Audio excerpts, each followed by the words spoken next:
Welcome back, my friend. And today we are talking about a very important topic that may not seem that important to you in the moment, but you're about to understand why you need to learn how to be confident and how to boost your belief in yourself. If you not only want to break free from dieting and heal your relationship with food, but if you want to achieve the things that are the most important to you and take risks and go after the things that you're passionate about. So let's get into it. Welcome to the Live Unrestricted podcast, a show where you'll learn how to heal your relationship with food and your body so that you can focus your time and energy on more important things like your personal growth. I'm your host, Sabrina Magna, food freedom coach, and my mission is to help make your life happier and healthier without stress, overwhelm, or guilt about food.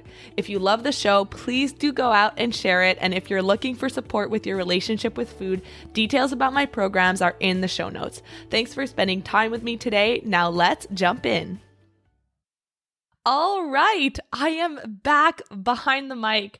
It may not seem like it. I haven't actually been gone on the podcast. There's been episodes going out every week and there's been interviews and coaching sessions, but I feel like it has been forever since I sat down alone behind the mic because it's just been a crazy busy summer and past few months. If you follow me on social, then you might see me posting about it, but it's just been a summer of weddings and bachelorette parties and travel for work and for friends. And so I'm so grateful. I mean, if we start in April, I went to Arizona for a business retreat, and then I ended up staying longer and spending some time in Sedona with one of my good friends who you've heard on the podcast, Rebecca Kiger. And it was really wonderful. Like we took the time to integrate a lot of the things that we were learning inside of the retreat. And so that happened in April. And then in July, I went to Mexico for one of my good childhood best friends' bachelorette party. So she got married in September, just a few weeks ago, actually. So that happened in July. And then August was just nonstop with a trip to California for another business retreat.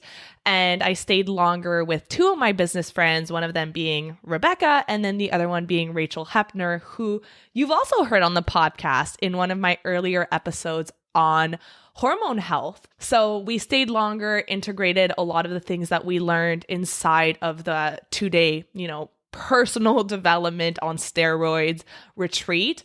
And it's always really helpful to stay longer. And, when you're in that environment where you have 2 days of just like full days of exercises and deep work into your subconscious and uncovering limiting beliefs, and it's a lot. It's beautiful. It's filled with growth, but it is a lot. A lot of things come up to the surface.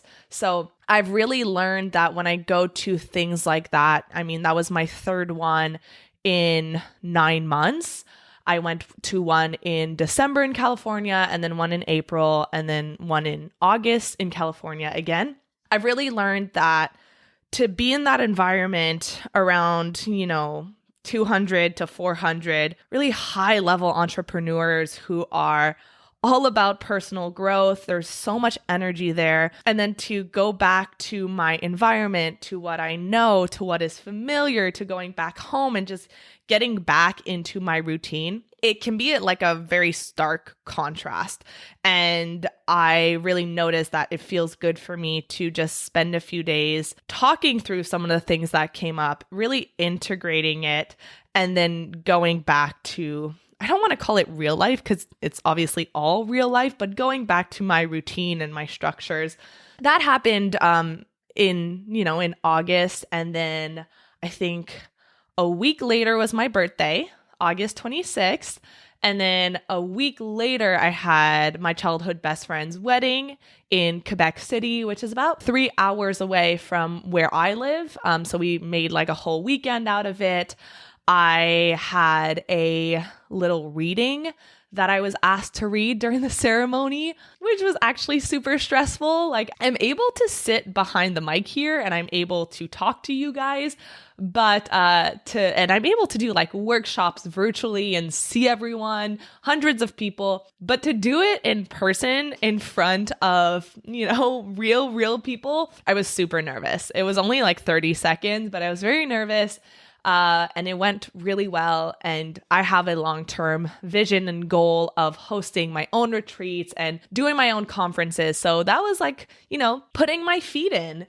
And this is also going to go hand in hand with the conversation that we have today about confidence. But yes, and then after that wedding, what happened? I think that I had a few days where I could rest, and I've got another wedding that is coming up this Saturday. So this is being recorded at the end of September, and when you're listening to this, we're going to be well into October. But I have, oh my God, I forgot. I forgot. I went to Nashville as well. So I went to Nashville the weekend after the wedding in Quebec City. So I went to Nashville because I have 3 brothers, so my middle brother is getting married this Saturday, and he's actually getting married to one of my good friends. So me and Crystal, we worked together years ago, and then he started dating her, and this was 11 years ago at this point, and they're getting married. So I'm in the wedding party, and we went to Nashville to celebrate her bachelorette, and that was super, super fun. I mean, I could talk about Nashville for hours. If you've been, then you probably know like how electric the energy is there. And it was beautiful. But then when I got home, I got super, super sick. So it's been nonstop in the most beautiful way. And I got to learn a lot about myself and what I like and what feels good for me. And what I really realized is that I think I am someone who I really love traveling. I've traveled a lot in my life, and I'm very grateful for that. And also, I think that I'm someone who needs to spread it out a little bit more. I love traveling like maybe once a month, once every few months, but to have it back to back like that, it's hard to recover. It's hard to reconnect. Flying can be really hard on your nervous system and on your body as a whole. So I've learned a lot about myself, because I used to think that I would be someone who wants to travel for work all the time and go to conferences and always be on a plane. And what I learned is I actually really like my routine, and I like being home, and I'm more of a homebody, and I like living a slower life where I can, spend the day sleeping in. Well, my sleep in is like 8 a.m., but sleeping in and reading my book on my balcony and journaling and going for walks and spending some time with my friends here and Luke. So it was a lot of learning about myself. And it was interesting because as I went to record this episode that I'm doing right now, I noticed that I was feeling I wouldn't call it resistance. I would call it almost like a discomfort. And the only reason why this was coming up is because I haven't recorded a solo episode in a long time. So for me to get back into it, it's almost like I haven't used that muscle in a while. And so there was this like, oh my God, I feel like I've forgotten how to do that. And I always want to be like super transparent and super honest with you guys, because I am so far from perfect, and I have my own internal stuff and my own resistance and fears. And so I really looked at it as, all right, well, just getting started is feeling a little bit harder. So how can I make this easy with myself? And I want you to ask yourself that same question. If you're ever noticing that there is a habit, there's a goal, there's something that you want to start in your life, and you're almost seeing like it's this big mountain to climb. It feels really hard to even just get started. This is something that I encounter a lot with my clients inside Food Freedom Academy is, okay, I don't even know how to get started. And then because you tend to make it like a really big thing in your mind, then you just never do get started. And it would have been really easy for me to do that with this episode. So I asked myself the question that I'll always ask my clients, which is, okay, what's the easiest way for you to just like dip your toes in the water? And for me, I talked to myself and I said, all right, well, here's what we're going to do. We're going to start recording. We're going to get behind the mic. We're going to start talking. And whether it's good or not, you might decide to completely scrap this episode, right? Like you might decide that it's absolutely terrible and that at least you started flexing that muscle again of talking alone behind the mic. And I mean, chances are I'll probably release this and I hope that you are going to get a lot of value from it. I think that you do because I'm really excited about the topic that I'm going to get into. And so that's my little spiel on what's been going on with me personally. I really love to get to share that with you. I grew up as the youngest of 5 kids. So for me, there's always been kind of this like underlying belief that people don't care. And I'm so blessed. I love my parents. I love my siblings. I have a wonderful, wonderful family. Cannot complain. But I mean, inevitably, when you are the youngest of 5 kids, you're the last one. And so I think that I grew up with this feeling that what you have to say doesn't really matter, like no one cares, you're a burden. And this is something that I do experience in my life often where I don't want to share my personal life. I don't feel comfortable sharing my personal life when it comes to, for example, social media. I have my own personal account and then I've got my business account. And my personal account is really just for like my friends. It's private. It's where I connect with those people. And I never, ever, ever post about my business on that account. And I've even had conversation with some of my friends who are like, whoa, are you still doing it? And is this big? And they have no idea because I tend to not want to mix those two things together when in reality, when I'm working with my clients, I really let them in on what's going on more internally. I feel more of that, openness with them. Obviously, I talk to them twice a week and then we have coaching calls and we really have a community built in there. But this is me pushing myself to push past these beliefs that no one cares and that you're a burden. And so I'm always working on my own growth. I'm always working on identifying what are some of the things that are holding me back that I'm taking on as true, even though it isn't necessarily true.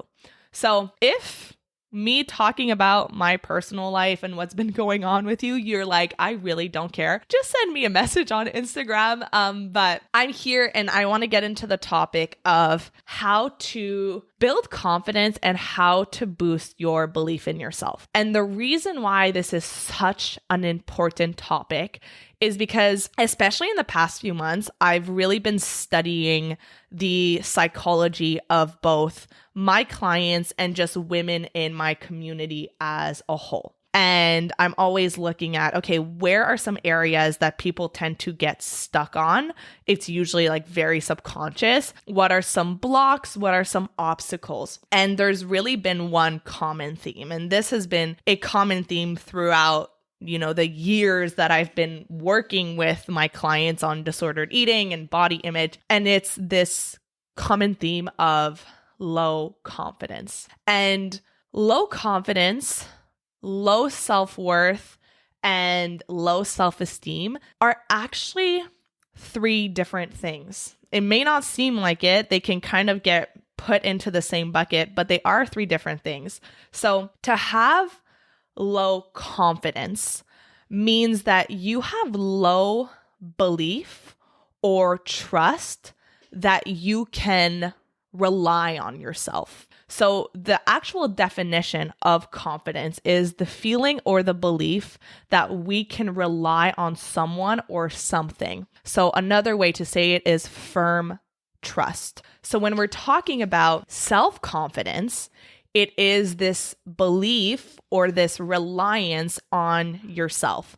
So having the trust that when you set your mind to something, for example, you will follow through on it. Then self-worth is how worthy do you see yourself?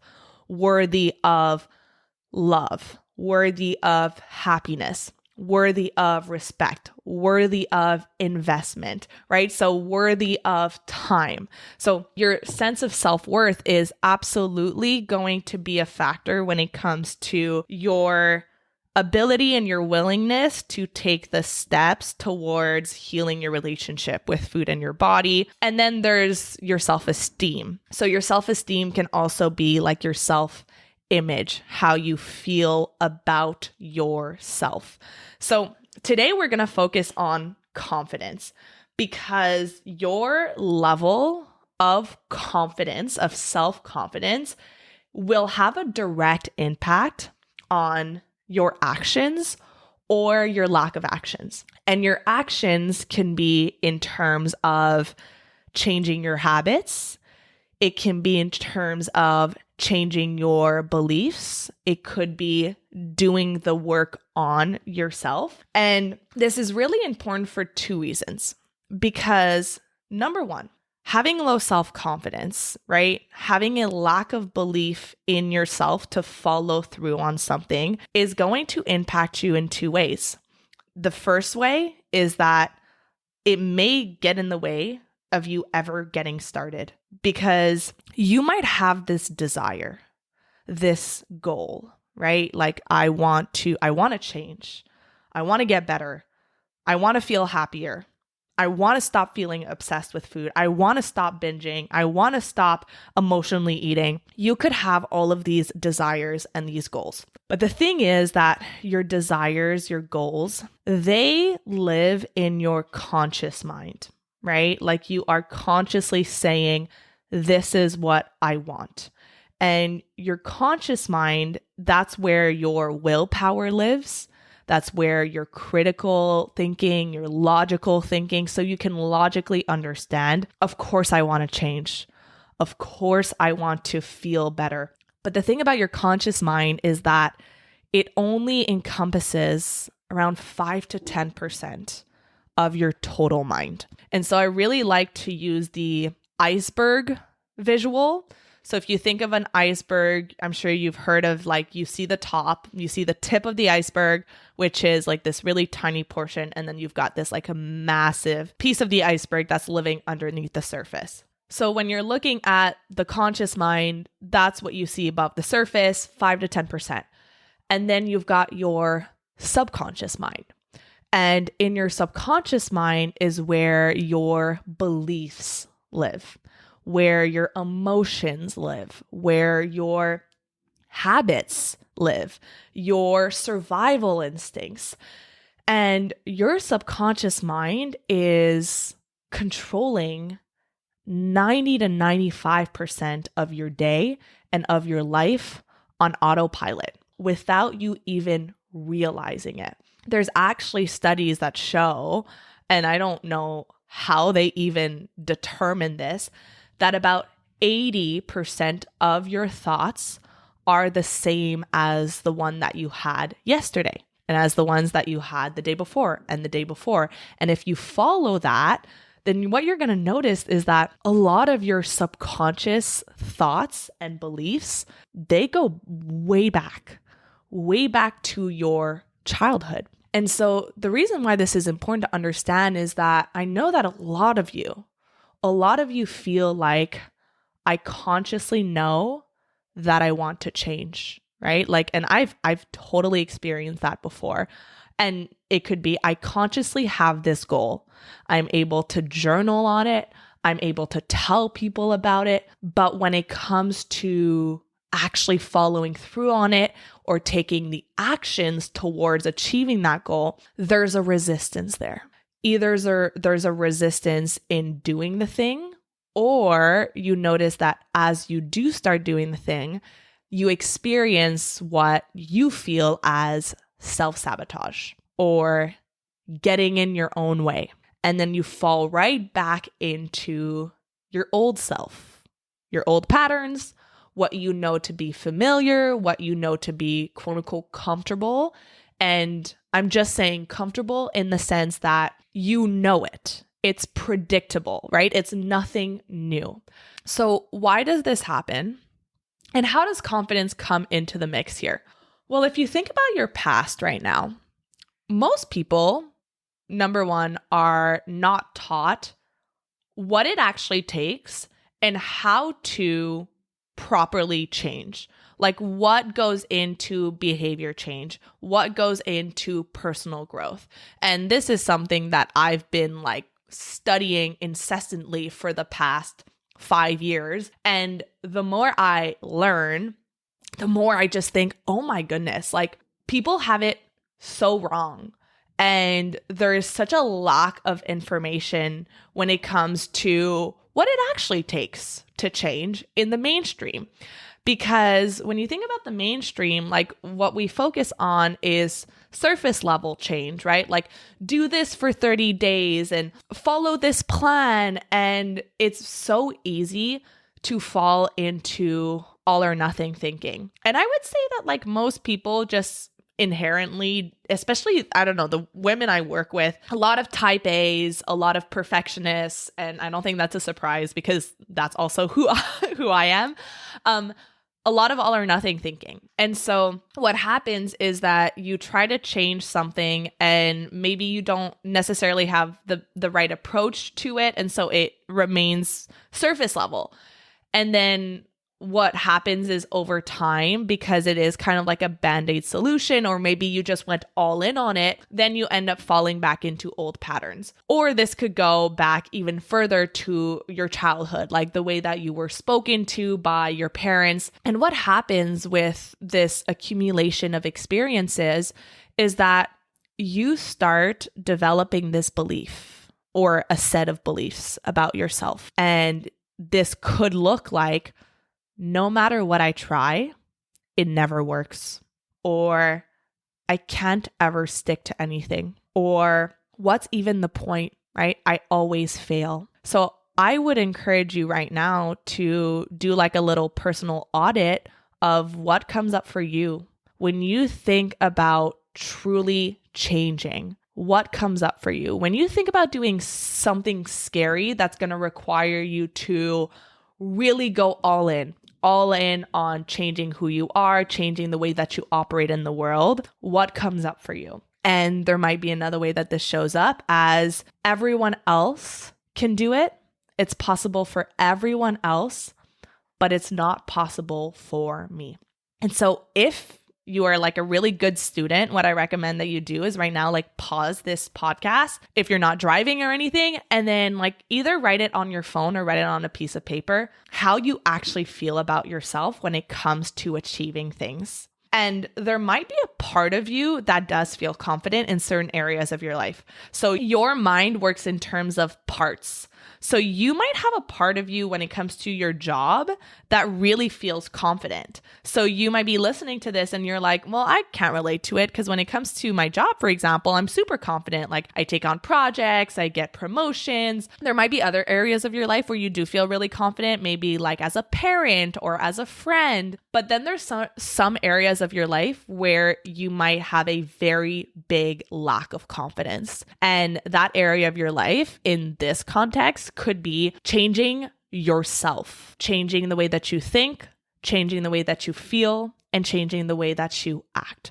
And there might be beliefs around this area of your life that it's not possible, that you've been like this for so long, or you've tried so many things and nothing has worked, right? Maybe it's 20 years later, 40 years later. And so you think, well, if I haven't fixed it by now, then I'm never going to fix it. And so why is this important? Because remember that your subconscious mind, it drives 95% of your life and of your daily actions. And so when you are faced with this goal, when you are faced with this desire, when you are thinking about how much you want to change or what it would take for you to actually change. Like, for example, in the past 4 years at this point, I've probably invested over $100,000 into my own change, my own growth through coaching programs and therapy. And some of those investments were really freaking scary.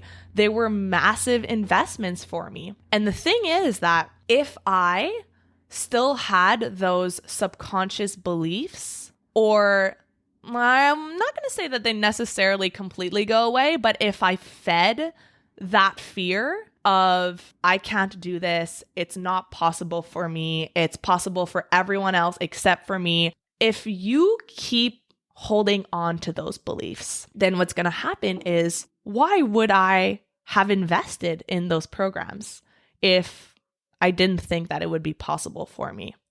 I could look at them and see, okay, I can see the transformations that the clients are getting.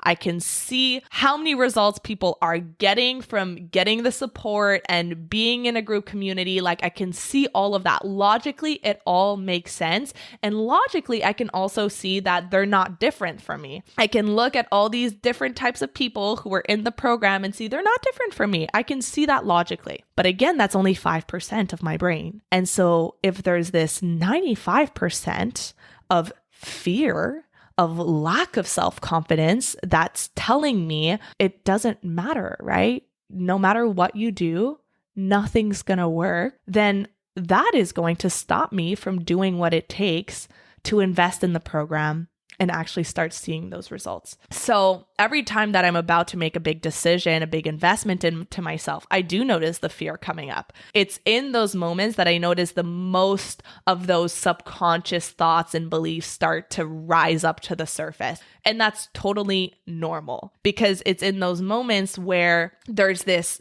fear of, what if I invest all this money and I don't get what I need out of it? Like, it's normal that it comes up. And it's normal that those subconscious thoughts start boiling up to the surface. And then you realize, oh my God, I didn't realize that I thought this way about myself. I didn't realize I felt this way about myself. Because on a daily basis, when you're not really like taking these big risks on yourself, when you're not really in a environment of big change, then those subconscious beliefs, they kind of just like linger underneath the surface, and they affect you, they affect your life in these small and in these big ways. But it's when you're in an environment and a position where there's a possibility of real change, then your subconscious mind is going to start freaking out, because your subconscious mind doesn't like change. Like, I don't think I've ever met a human being who's like, I love change. I love uncertainty. I love not knowing what's going to happen, right? We don't like that. The human mind likes predictability. It likes certainty. It likes to know what's going to happen, which is why it's so much easier to keep doing the same thing and living in the same life that you don't necessarily love, because at least you know what's going to happen.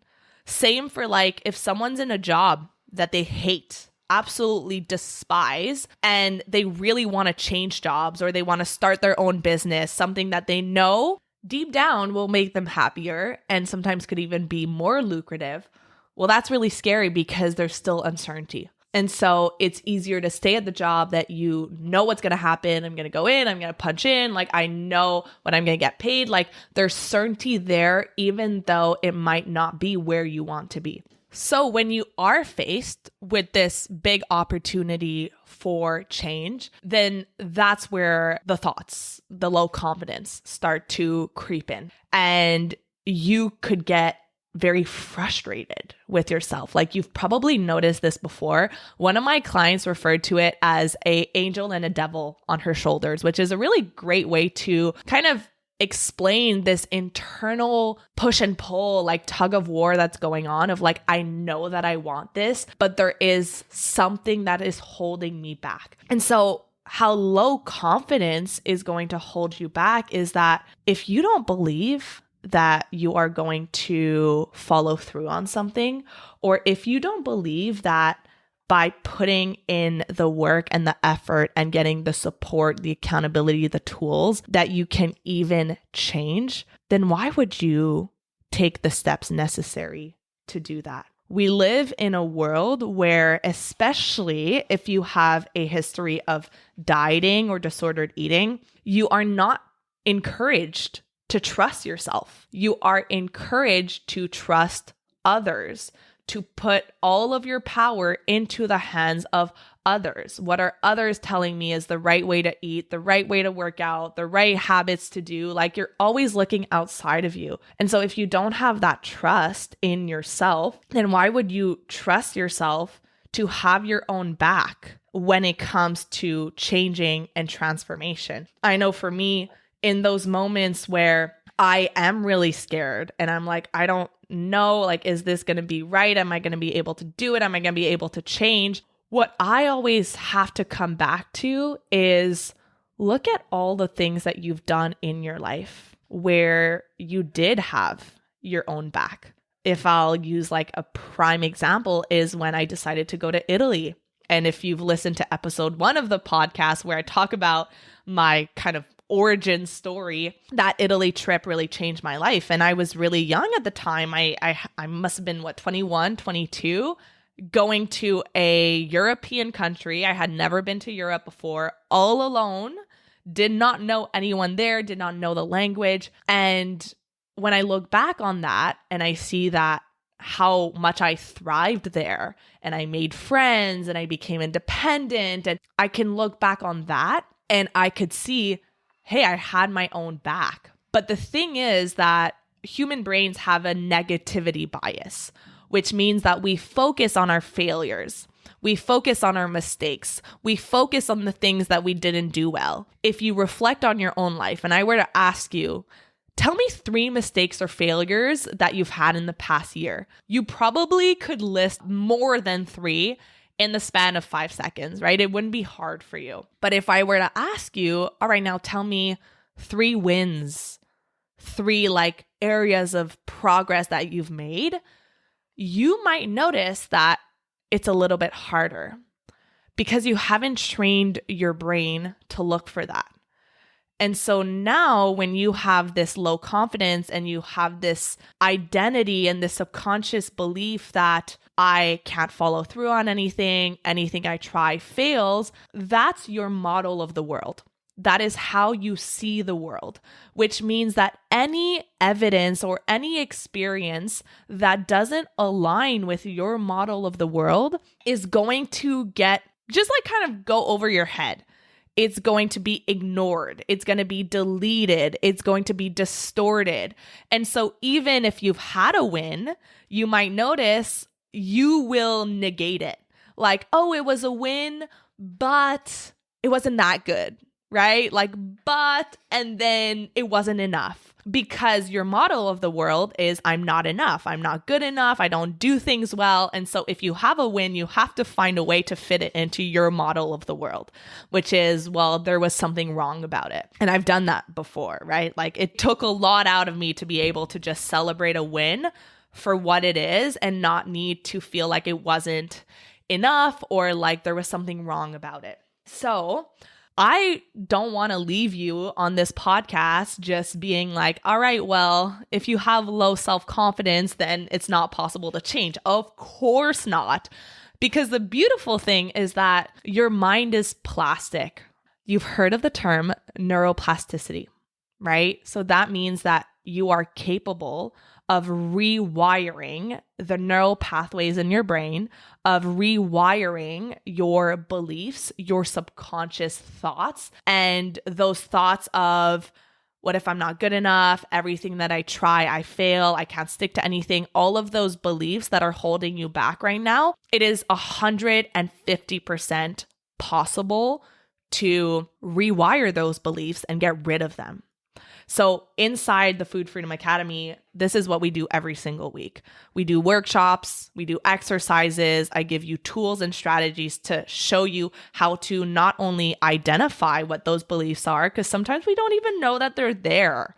We don't even know what they are. And so then they're just driving our life on autopilot and we can't even see them. So we want to identify them, but also then it's not just, okay, I'm noticing that I'm thinking this way. Don't think this way anymore. I wish it was that easy. But unfortunately, it's not. It does require some tools and some strategies. So what I want to do now is just give you one of those. And if you're going to be a good student, I really recommend that you sit down with it and you do it, because this tool, this, I guess, exercise, you could call it, is going to help you start building up that confidence so that you can notice that those thoughts, that whatever you try, you can't stick to, you can't change, so that we can start making those thoughts less loud and start building up your belief in yourself, your trust in yourself, that you can change, that you can follow through on something. Because if we can do that on a subconscious level, then what you're going to start noticing is that your conscious mind and your subconscious mind are going to be a lot more aligned. And so those desires and those goals that you have, you're actually going to be able to follow through on them. Are you following me? Yes? Wonderful. All right. So take out a pen and a piece of paper. And what I want you to start by doing is I want you to write down 3 wins from the past year. So 3 wins, it doesn't matter if they're big or if they're small, areas that you feel like you've made progress on. And it doesn't have to be related to food or body or dieting or anything like that. It could be your job, your career, your family, whatever is a win to you. So write down 3 wins or areas of progress that you've made in the past year. And once you've done that, I hope that you've paused and you've done that. Then I want you to give me 2 more. And notice if it's hard for you. Notice if it's like really making your brain work. Notice if it's uncomfortable, if you're not used to doing this kind of thing. Like noticing the places where you're doing well. So once you've done that for the past year, let's extend the timeline. Now give me 3 wins or areas of progress for the past 5 years. And I'm sticking with 3 right now, but I mean, if you can write down 10, that's even better. But I'm going to lower the bar of entry here and let's just start with 3. So 3 wins or 10 wins for the past 5 years. And then I want you to extend it to 10 years. What are 3 wins, areas of progress, things that maybe you never thought that you would be able to achieve in the past 10 years? And once you've done that, and if you're hearing some noise in the background, it's because I've got some people working on my roof, so I apologize for that. But once you've done that and you look at all the wins that you've had, reflect on, what does this mean about you or to you? So that could be, whoa, I actually can follow through on the things that I set my mind to. It could be, I can do hard things. It could be, I've actually achieved a lot in my life, right? So I want you to extract what meaning, what new belief you can associate to those wins. And then lastly, think about what your life would look like if you started operating under these new beliefs that, oh, wow, I actually can have my back. And once I set my mind to something, I can follow through on it. It is possible for me to achieve things. Like, just think about what could become possible in your life if every time you approach an area of growth, change, transformation, instead of having the belief I can't possibly change, then you had this belief of, I know that I can have my back. I know that I've done a lot of hard things in the past and I can do it again.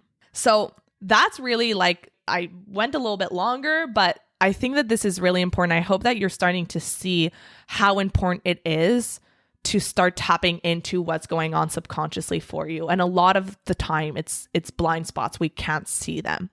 And I hope that you do that exercise and you start looking for wins on a daily basis. Look for things that you are proud of, that you are impressed with your progress. Because at the end of the day, chances are you lie in bed and you think about the things that you haven't done well and the mistakes you made and the things you didn't get to do on your to-do list, instead of, wow, what are the things that did go well today? What am I proud of? What can I celebrate? So if you feel like your lack of belief might be holding you back from actually changing and transforming, it probably is. And it is possible for you to build it back up. It's really hard to change if you don't believe that you can. It's like the starting, it's the foundation. And it is possible for you to build it back up. When you have the right tools, you have the right support. So if you do want to get support with this, if you are resonating, if there's a part of you that is seeing how much your subconscious beliefs are standing in your way, I would love to chat with you and to see if I can help, if the Food Freedom Academy would be a right fit for you. So you can go to the show notes and then you're going to find a link to my waitlist. And I think that there may also be a link for you to book a free discovery call with me as well. So you can go to the show notes or sabrinamagnan.com/academy. I believe that is the link that's in the show notes. And I would love to chat with you and to see if we would be a right fit to work together. All right. Thank you so much for being here up until the end. I appreciate you and you should be so proud. Let's celebrate a win that you took this time today to listen to something that's going to make your life better. Now that's a huge win that you can put on your list of wins for the day. All right. I love you so much and I'll see you on the next episode. Thank you so much for listening to today's episode. If you found it valuable, I would love if you would share it with someone you know that could benefit. If you're loving the show, don't forget to subscribe over on Apple Podcasts so you don't miss a single episode. I really love hearing feedback from you, so please leave a rating and review over on Apple to help us get in the ears of more people who need it the most. Finally, come hang out with me on Instagram at Sabrina Magnan Health for more educational content and get up close and personal with me. Thank you so much for being here, and I'll see you on the next episode.